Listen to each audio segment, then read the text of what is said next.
I saw your LinkedIn post about your son not going to a 4-year school. I think that's awesome. Yeah, it's been it's been a journey. It's a journey Yeah. of learning, and again, it's always turns out to be more about you than it is about your kids. And Yep.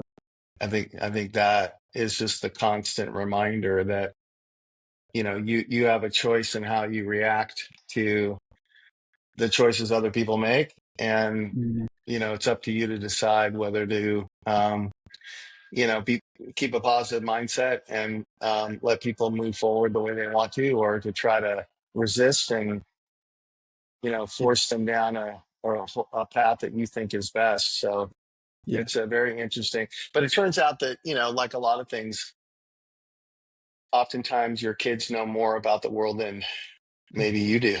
Uh-huh. Yeah. Yeah. No, he's definitely on the right trend.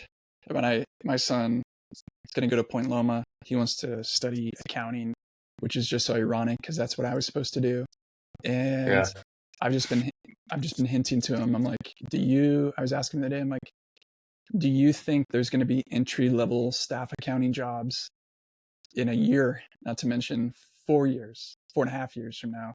yeah, And he's like, I don't know. I'm like, well, that's definitely something to think about. yeah. Definitely something to think about. I think a lot of these, typical kind of entry level, white collar jobs are going to be definitely, disrupted by AI, and people are going to Yeah. have to learn to adjust. And I think we may go back to more of a artisan, trade economy where people are working with their hands and doing Yeah. physical labor. And I think people will be much more satisfied with their lives if they do that. Yeah. Well, okay. So we started the podcast already, Ken. That was it. And you're All in the right. Vector Accelerator world, and All you right. were a key part of shaping this program from the get go. So I want to say welcome and thank you for your contributions and shaping how we think about stuff. Because as we were just talking about our sons there, it's the same thing for veterans. Like we have to be thoughtful about where the world is going. And I would love for you just to expand a little bit on what you just shared, like that the world perhaps is going artisan. The world is perhaps going to a place of building things with our hands, real analog experiences. Like in light of that, what's your current advice for a veteran who might say, I don't know, I could do anything. I'm open. Like what's your guidance if it's in that sort of context? Yeah, well, I think it's such an interesting question because, I think a lot of veterans have this perception that they're going to go, not all veterans are grunts, and they're not all, trigger pullers and stuff, and they don't all necessarily have physical jobs. But I think there's a perception that you're going to go from this kind of physical world where there are physical fitness standards, and you have this expectation that you're going to physically perform, to this idea that they're going to go sit in an office someplace in front of Yeah. a computer, and that's what success looks like. That's what the future needs to be, because I think everyone's bought into this idea that you need a six-figure white-collar job, to move your career forward and to make the money you think you need to make. And I do think that it's a false narrative, because Mm. I think most of those jobs are not satisfying in any way once they get there. And I've had a lot of personal experience with veterans who've gotten out, who've gone that route, and 6 months, a year later, they're like, "Oh my God, I'm miserable. Yeah. My wife is miserable. My family, like, I got to get out of this thing. I got to go do Yeah. something else." And so that's why you see so many of the most visible veteran businesses, are coffee roasting, and Mm. security training, and a lot of stuff that people are kind of like, you're getting your hands dirty, you're kind of Yeah. doing something physical, you're spending your time doing something with a meaningful outcome, with a tangible outcome, I should Yeah. say. And I feel like that's probably more akin to the military experience. I mean, as you know, I'm a civilian, but what my experience with veterans has been that one of the most satisfying things of their job in the military was that, they were responsible for something, they had a mission to accomplish, they got the job Hmm. done. And there was Hmm. some sense of satisfaction that, that they weren't just some like, cog in some undefinable goal where Yeah. they don't even know why they're doing what they're doing. And it turns out that that's not super satisfying. And so I Yeah. think the lesson for me, and it's the same lesson that I think I've learned just watching, as we were saying earlier, my son kind of take an alternative path, kind of a path that 10 years ago I would have been like, no possible way are you not going to college, right? Uh-huh. And now I'm looking at the world thinking like he's probably better off. First of all, he's not going to end up with a lot of debt, and second of all, Yeah. he's not going to learn a bunch of stuff that probably isn't very useful. Uh-huh. And he'll, he's got his wits about him, and he has his hands, and he's going to be able to be in a part of the economy that is not necessarily going to get disrupted by AI or, Yeah. you know. So I mean, feel like you have to have a little faith to follow the path that you really feel Mm. compelled to follow, and not follow everyone else, right? And Yeah. I think that's one of the challenges. Oh, that's good. One thing that comes to mind, this goes back years ago. I was supposed to, I mean, using air quotes, supposed to go into accounting. That's what I felt like was the story that was handed off to me. I chose not to. It was a big risk. It felt like I was completely changing the script and going against all the expectations. So then I carried into my adulthood, my career, that same sentiment, which was not only was that not right for me, but it wasn't right for anybody. Then nobody can go into that and find meaning and purpose. And so I remember a really good friend of mine from college, he decided to go into accounting.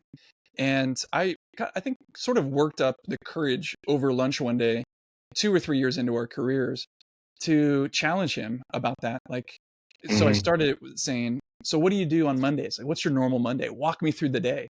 And he would, he talked about the meetings he would go to and the reports he would run. And then he'd take this report and hand to that person. And then, so I was like, okay, so then what's Tuesday? And then he told me about Tuesday. And I was like, okay, let's fast forward the following Monday. What's that like? And he's like, well, it's like the other Monday. And so Hmm. then I felt like I had him, because to me that sounded like absolute torture. And Yeah. so I said some douchey cliche thing like, bro, don't you want more out of life, more meaning? Yeah. And to his credit, I mean, he I'd forgotten this, shame on me. He had gone through a really serious medical issue after college. He had cancer and had, radiation, chemo, etc. And the company he was working for as an accountant was a healthcare firm. So his response to my very elitist, how do you find meaning in just a white collar, you're Neo in the Matrix. He was like, dude, do you know what I support every day? Do you know the end Yeah. product? And I was like, no. Yeah. So he Yeah. just schooled me. So I'm sharing that because um, what you just shared is so appropriate from my experience as well. It's like having the courage to find your path regardless of what it is, because that guy, my friend, had people like me in his ear saying, hey, you can't go into white collar and be a good person. That's what Yeah. losers do. Like, that's what Yeah. sheep do. And he Yeah. was like, no, no, no, there's an intrinsic draw for him to go into that, because there is profound meaning behind it that he could see and I couldn't. So what we're talking about is like, find the Yeah. thing that pulls you, and then have the courage to follow it. I think part of it also is, people have different personalities and are satisfied by different things. I have a lot, a bunch of accountants who work for me at Mission Edge. Yeah. And I'm the antithesis of an accountant personality. I'm not real structured. I'm not real routine based. I don't do Uh-huh. the same thing, every day. Every Monday is completely different for me Yeah. by design. But I also see that there's a lot of satisfaction in having structure and Hmm. having predictability for certain people. And, of course, we do mission driven work. So I Yeah. think they feel like even though this Monday's like last Monday, the purpose, the mission that I'm Yeah. pursuing is worthwhile, and there's some value in that.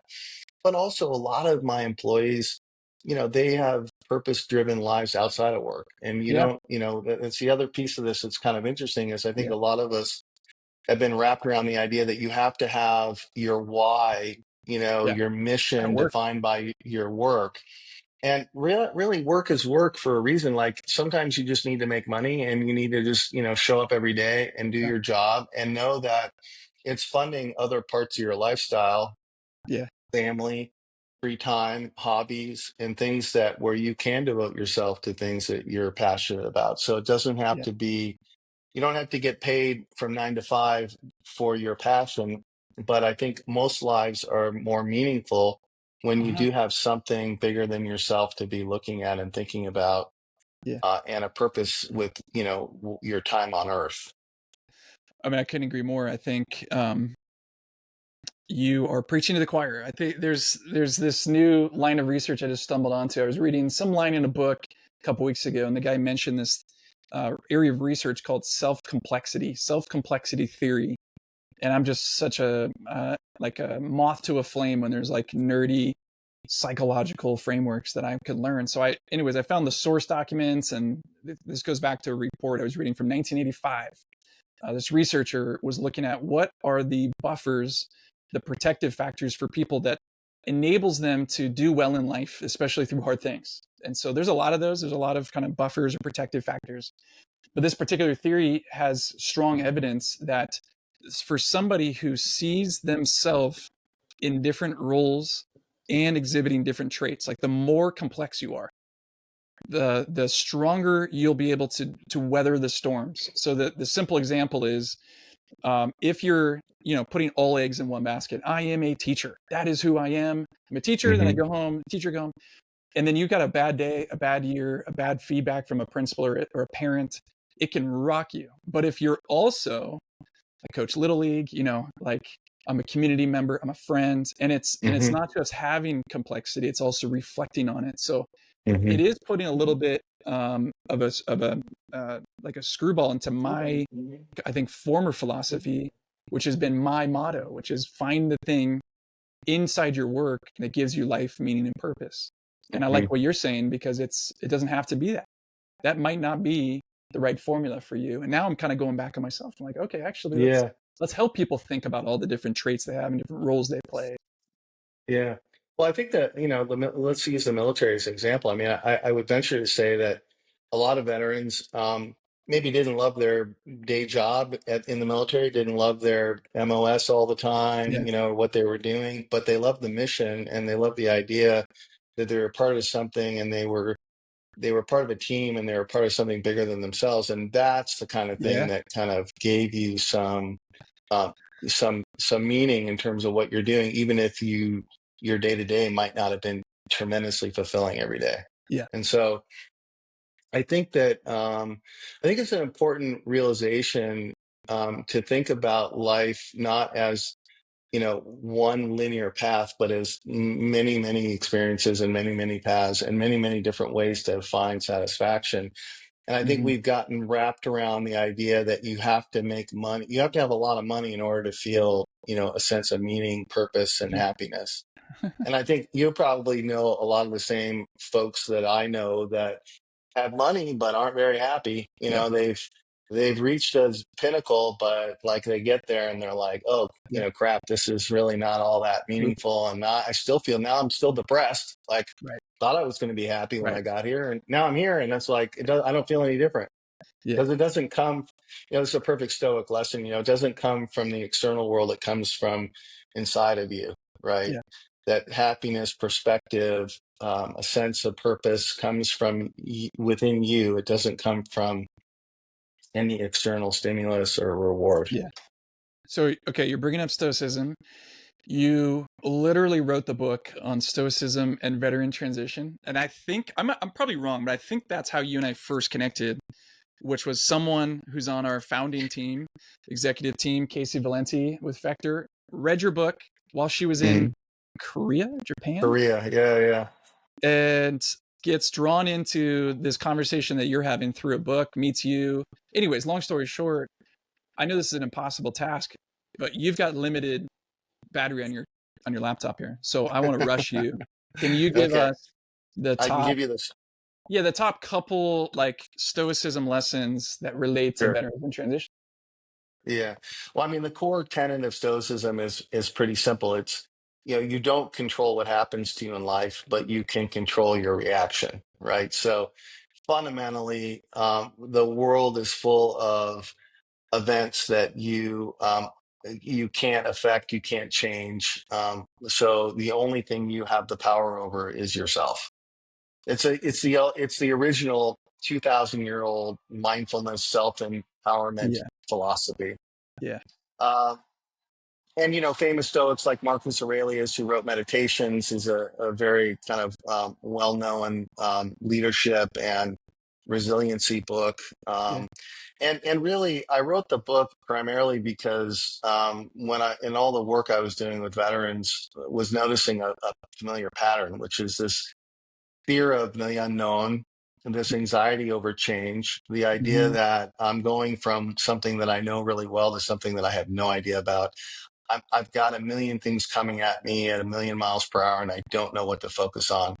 Hmm. And so, as I started getting into Stoicism, I realized that there are a lot of lessons here that would be really valuable for veterans in transition, which is, focus on the things you can control, right? First Hmm. and foremost. Yeah. Don't get wrapped around all these potential things that are coming at you, the things that look shiny but maybe don't really fit you, and slow things down and focus on the things that you can control, which is really your preparation for an Hmm. interview, for instance, or for looking at opportunity.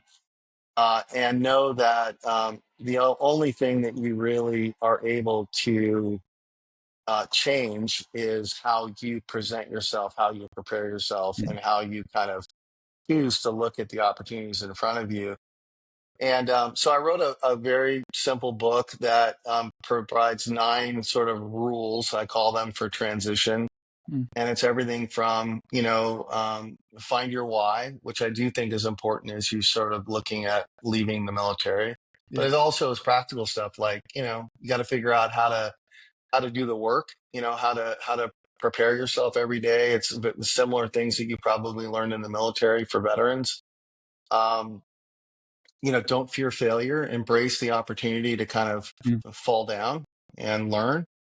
Um, and really kind of learn, the other fundamental thing about Stoicism is they really the Stoics were big on what they call the amor fati, which is love of fate, and Mhm. really to embrace the situation you're in, even if you don't love it, to kind of embrace the kind of the sucky things about the Mhm. transition, about the not knowing, to embrace discomfort Yeah. and the idea that, you're not going to have all the answers. You may actually Yeah. start a job and decide you don't like it. Yeah. But that's the learning process that we all go through.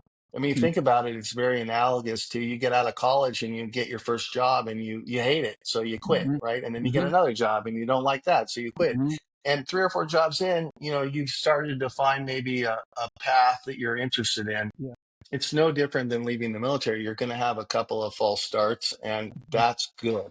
And failure is a gift, Mm. embrace Yeah. the idea of learning. And so, it's a really simple concept that, Yeah. again, simple doesn't make it easy. Yeah. It's simple, but it's hard to do, but it's a practice. And what I've learned is, that these are things that I talk to myself about every day, of showing up intentionally, of taking a deep breath, of taking a step back, of not being reactive, of getting a hold of, my anxiety so that I don't make dumb decisions. And Mhm. it's just a whole set of tools with Yeah. which to kind of approach your life.